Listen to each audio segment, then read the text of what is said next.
kelas dan objek.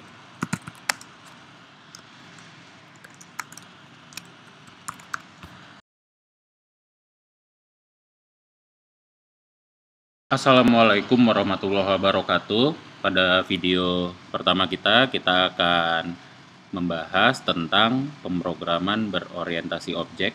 Nah, pemrograman berorientasi objek ini rencananya akan saya buatkan sebuah seri, beberapa pertemuan, beberapa video, sehingga nanti bisa dipelajari dari video pertama hingga video terakhir, dengan tujuannya adalah Anda bisa memahami konsep pemrograman berorientasi objek. Nah, untuk materi yang pertama yaitu adalah kelas dan objek.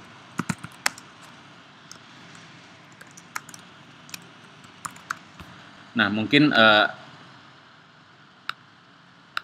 Anda ada yang sudah tahu, ada yang belum. Jadi yang namanya sebuah kelas ini adalah blueprint dari sebuah objek. Blueprint itu apa? Mari kita coba cek di Google Image. Blueprint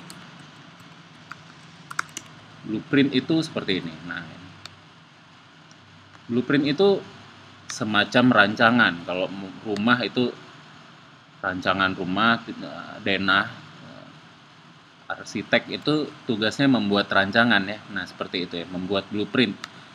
Desainer produk biasanya atau arsitek atau desainer mesin gitu ya. Itu membuat rancangan atau blueprint dari sebuah objek. Nah, misalnya ini adalah blueprint dari sebuah rumah. Kalau developernya bikin perumahan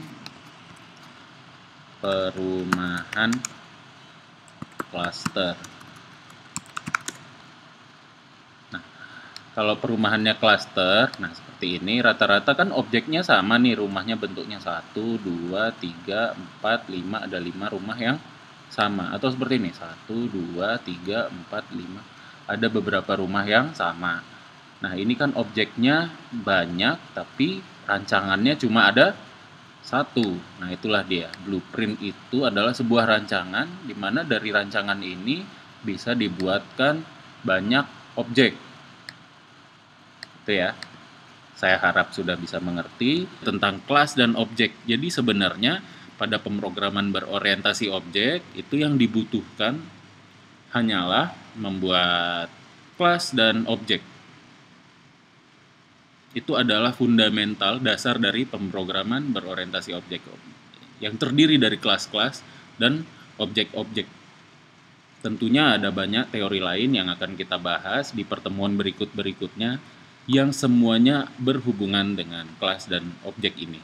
Karena ini adalah elemen paling utama dari pemrograman berorientasi objek. Oke? Kita mulai saja, kita buka Java NetBeans. Anda bisa coba ya, membuka NetBeans-nya dulu untuk memulai project-nya. Kalau project-nya sudah terbuka, saya menggunakan 8.2 ya NetBeans-nya. Sementara NetBeans sekarang sudah 12.1. 8.2 adalah versi terakhir sebelum NetBeans diakuisisi oleh Apache. Namun sekarang saya juga sudah sedang download ya Apache NetBeans. Jadi sebelum Apache membeli NetBeans, versi yang terakhir dikeluarkan adalah 8.2, sementara versi 9 sudah versinya Apache. Tapi saya coba download yang versi terakhir yaitu 12.1 yang versi Apache. Nanti kita bisa lihat apakah ada perbedaan atau tidak. Namun sementara saya masih belum selesai downloadnya, kita gunakan NetBeans 8.2 yang saya miliki. Oke, ini tampilan dari IDE-nya. Kita coba membuat project yang pertama. Klik File, New Project. Kategorinya Java, karena kita akan menggunakan Java Application. Klik Next. Nama, disuruh membuat nama project ya. Nama projectnya kita bikin Praktikum 1. Main class-nya tidak usah dibuat dulu, nanti saya jelaskan sedikit tentang main class. Jadi kita buat project kosongan. Klik finish. Ya, ini sedang dibuat projectnya oleh komputer. Oke, di sini ada project praktikum 1 yang baru saja kita buat. Ini masih kosong sekali. Masih kosong. Kita buat file yang pertama, yaitu new file Java class. Java class, kita bikin filenya. Namanya rumah. Seperti contoh kita tadi ya, di dalam project praktikum 1. Gitu. Kita buat. Nah, ini adalah folder praktikum 1 saya, bisa dilihat di src rumah.java sudah dibuat ya. Nah, sebenarnya karena pada dasarnya sebuah project itu adalah sebuah folder, bisa dilihat di foldernya praktikum 1 src sudah ada ya rumah.java. Nah, ini apa nih? Ini ada yang di komen ini informasi saja, ini boleh dihapus kalau Anda mau, kalau memang dirasa mengganggu. Jadi sebenarnya ini sudah sah menjadi sebuah kelas gitu ya. Bahkan kalau publiknya ini saya hapus juga sudah sah menjadi sebuah kelas.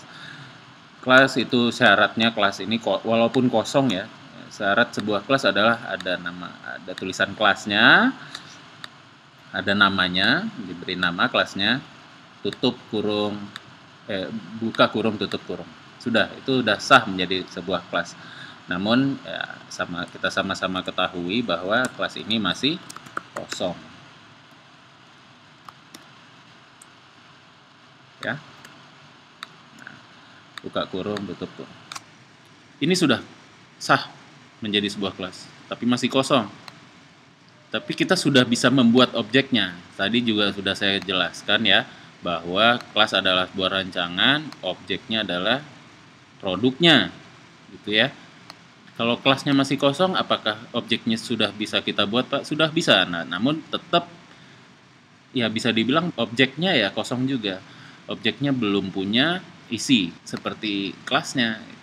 Karena kelasnya belum punya isi, tentu saja objeknya juga kosongan. Cuma punya nama saja mungkin ya. Bagaimana cara membuat objeknya? Nah, ini saya jelaskan. Kita membuat objeknya dengan membuat sebuah main class. Klik new file, membuat sebuah main class dari kategori Java. Apa main class ini? Main class ini adalah kelas yang berisi metode untuk menjalankan aplikasi konsol, sehingga kita bisa membuat objeknya di situ. Oke, next. Namanya terserah. Saya anggap aja main class ini karena dia adalah aplikasinya, kita bikin pabrik. Nama main classnya pabrik rumah.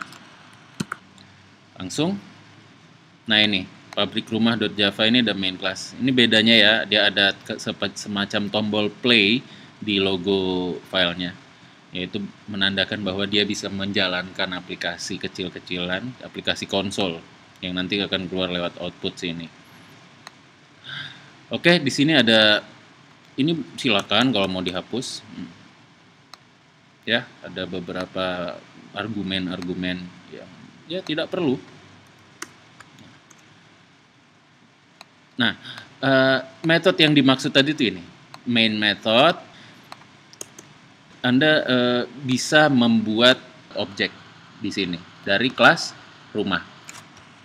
Bagaimana membuat objek? Kita coba rumah. Caranya itu adalah mengetikkan nama kelasnya, rumah.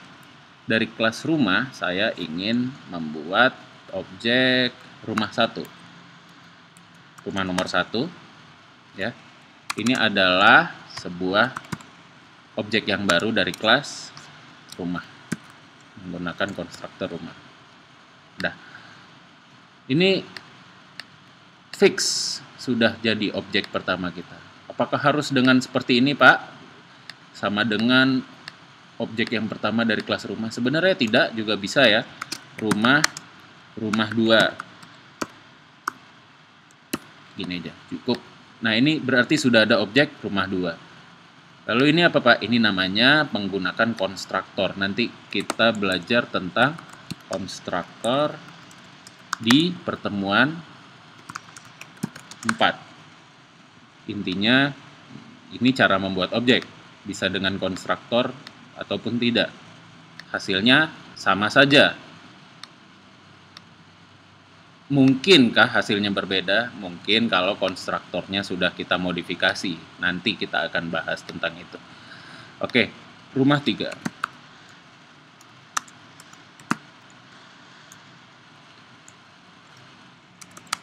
Boleh pakai konstruktor juga.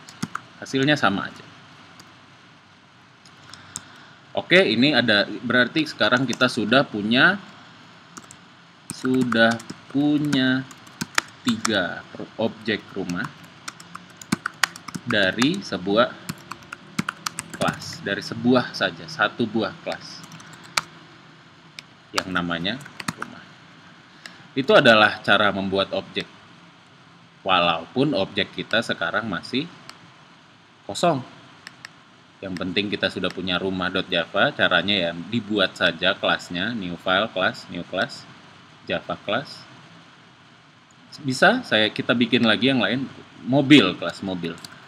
Mobil, kelas nama kelasnya mobil dalam project praktikum 1 tentunya, finish. Sekarang kita sudah punya kelas mobil dan kelas rumah. Dari 2 buah kelas ini kita bikin rumahnya di dalam main class kita. Mobil, saya bikin mobil dari kelas mobil, saya membuat mobil 1. Ini adalah sebuah objek yang baru dari konstruktor mobil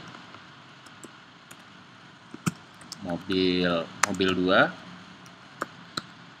Langsung kita titik koma. Ini kita sudah punya 5 objek berarti ya, dari 2 buah kelas. Itu saja dari saya untuk pertemuan pertama kita. Semoga bisa dipahami bahwa kelas adalah rancangan dan objek adalah instance yang dibuat dari rancangan tersebut. Instance itu semacam produk ya. Oke, terima kasih atas perhatiannya. Selamat belajar, selamat mencoba menggunakan Java NetBeans. Terima kasih. Assalamualaikum warahmatullahi wabarakatuh.